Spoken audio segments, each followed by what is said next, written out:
I'm going to start my speech in three, two, one. Assalamualaikum warahmatullahi wabarakatuh. Good afternoon, dear judges and dear adjudicators. First of all, allow me to introduce myself. My name is Aisyah Fathia Sudarmaji, and I am here to represent 50 Senior High School. As the first speaker of opposition team, I absolutely don't agree with the motion of the debate today, which is this House believes that government should provide significant financial incentive for urban citizens to move to rural areas. But before I jump into my arguments, I would like to give some of the rebuttals to the government side of the team. The first argument that mentioned by government side of the team is that economy make people motivated, especially they have some of the economic issues. That is why they move to the rural areas. But rural areas only offer fewer jobs opportunities if we compare to urban areas. It's also limited since the people who stay in rural areas originally need that job. We can just take over their jobs. To be added, the jobs that are provided in rural areas are limited, like fishery, agriculture, and so on and so on. It absolutely not match the skills or career aspiration of the most urban workers because it doesn't provide any job that are require any specific like science, technology, engineering, or mathematics. This can also be significant deterrent. And the government side of the team also mentioned that they move because they are unable to survive in metropolitan cities and they're actually outcompeted. Well, as the speakers didn't mention why and how can they become outcompeted, the people in urban areas can just change their lifestyle in order to not being outcompeted. And if they feel outcompeted, then they can just learn something new. Try to open a new business in urban areas. And most of them move to rural areas not because of necessity or failure to compete in urban environment, but because they choose to live in peace. And that is rural areas. They choose to live in that way. So the problem is not in the money. If the money is that case, then they wouldn't move to rural areas because they know exactly that urban areas provide greater economic stability with wider range of industry and employment.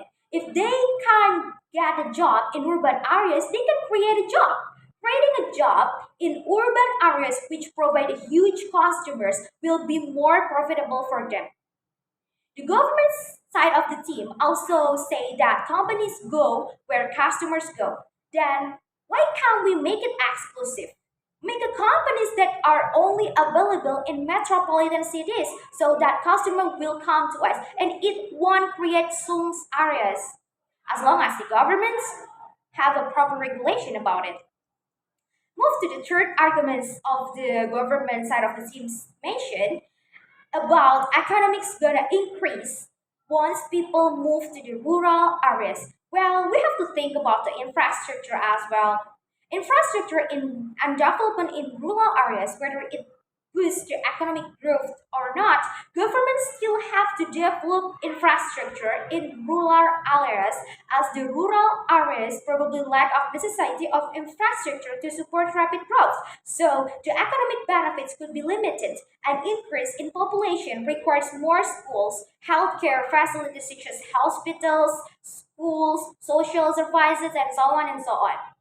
And if we take a look at the status quo in here in our state, which is Indonesia, we can take an issues about IKN, which government give a high investment on house and property to those people who wants to live in IKN, which is the new capital city of Indonesia.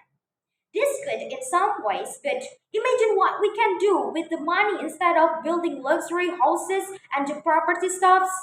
So this is my first argument. The first one is that priority scale.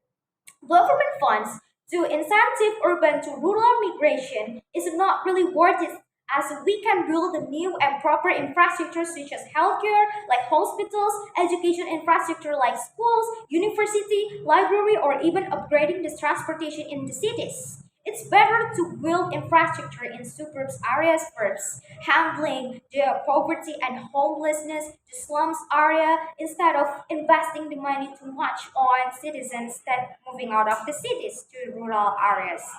Governments know which one is more important and which one is more profitable, right?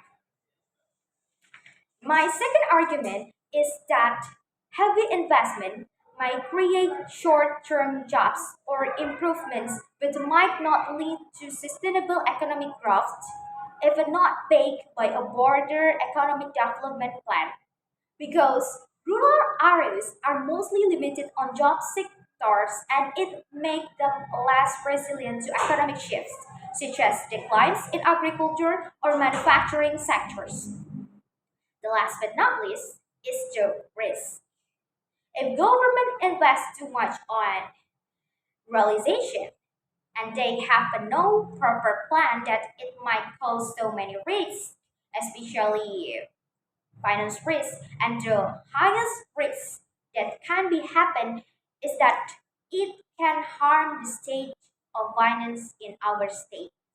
So instead of investing finance on ruralization, government better invest the money for other things that are more important and more profitable. That is why I absolutely don't agree with the motion of the debate today. That is it. Thank you for listening my speech.